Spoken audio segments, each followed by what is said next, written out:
Good morning, Shaun. Shaun of World Surfaris. We're in the Maldives, 8th of May 2008. Shaun, whereabouts are we exactly?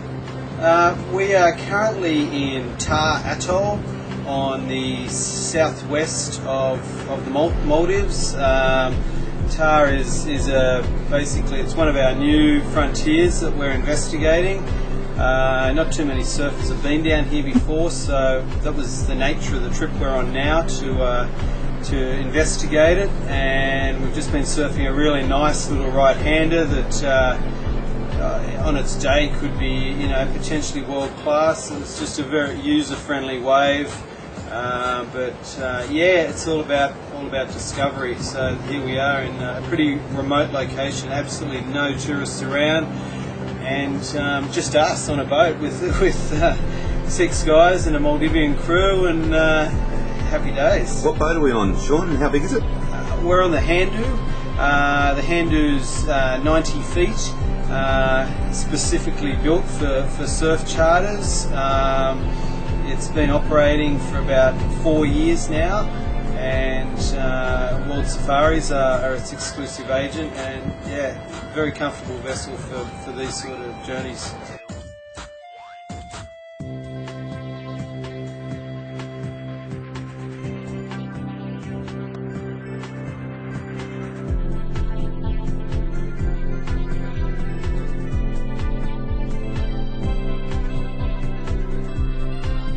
From May 2008. When did World Surfaris come into being, Shaun? When was it born? How did it get born?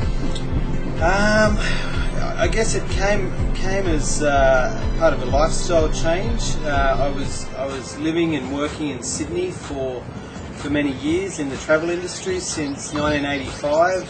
First with Thomas Cook Travel, who were then the biggest travel company in the world. I had 7 years with them. I then went to another travel company at Cronulla, and we were doing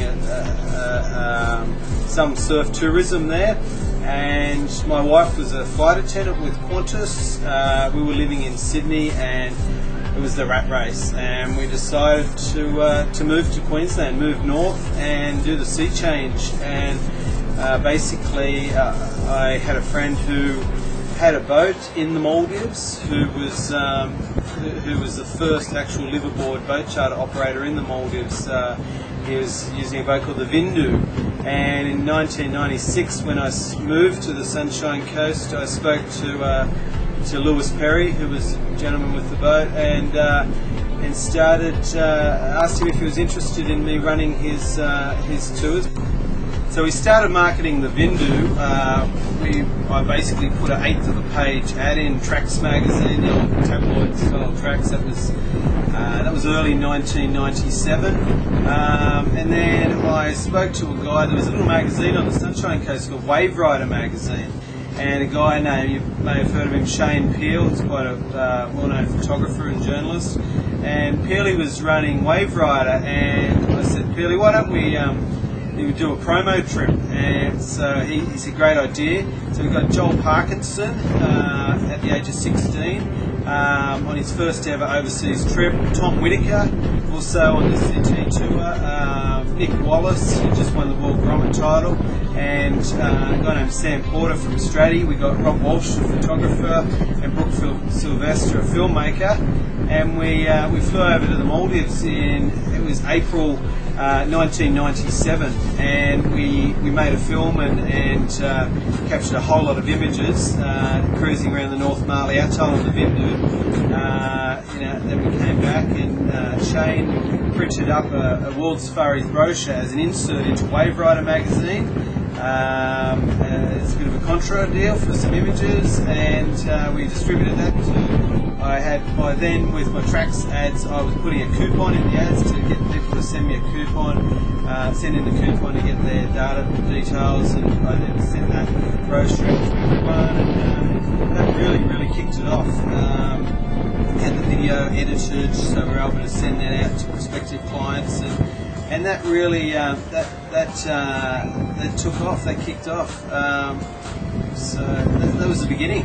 So where is World Surfaris going now? What's the future for World Surfaris?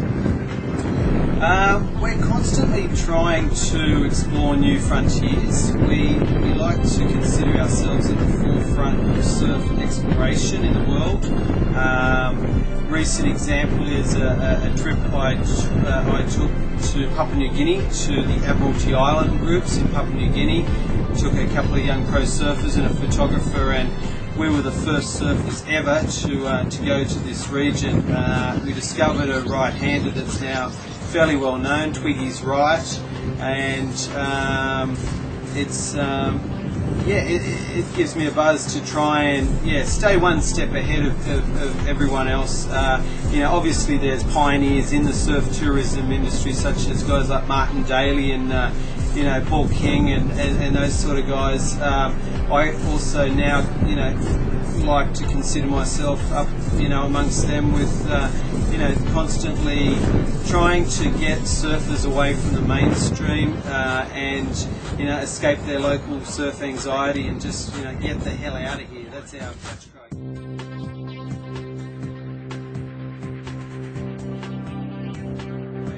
We're really stepping up in terms of quality of our products, and I'm constantly liaising with our tour operators to get feedback on how we can improve. How can we, all of our trips we pride ourselves. We have expert guides, and we really,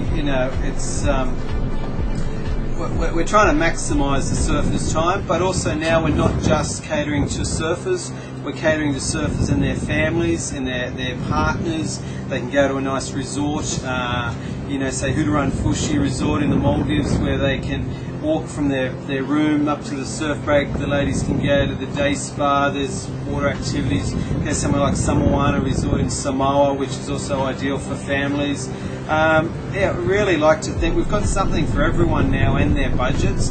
And with technology, we're now able to, we're about to ramp up our website and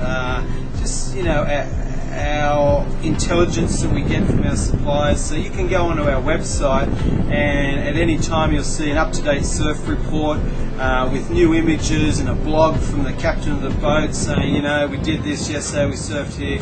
And we're going to encourage the public to be interactive and put down their comments after they've travelled as well, which we really value people's feedback, whether it's negative or positive. We're constantly trying to improve things. And Shaun, you're a hands-on director of this company. You like to get out there and mix it with your friends and the crews, and you like to get to these destinations as well too. Absolutely. It's vital that I get the first-hand knowledge, that I can go back and tell my sales force what it's like. I can talk first-hand to the public.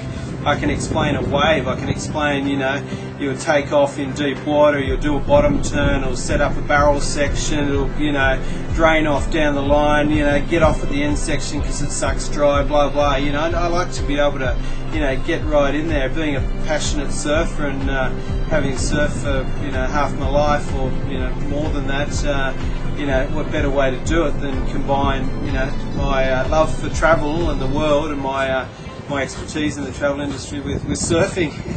And your office is in Maldives in Queensland. How many staff do you employ there?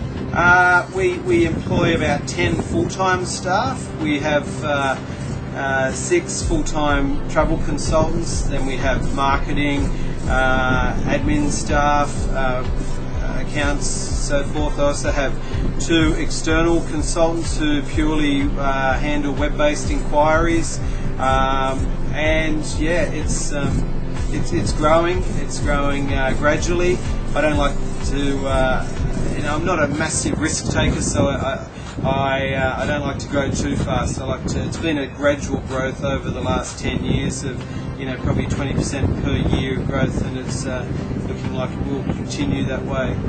Shaun Levings, Director, Owner, World Surfaris. Thank you for talking to us. Thanks, Gary. Great to be here in the Maldives in Tar Atoll with no one around. Cheers, mate.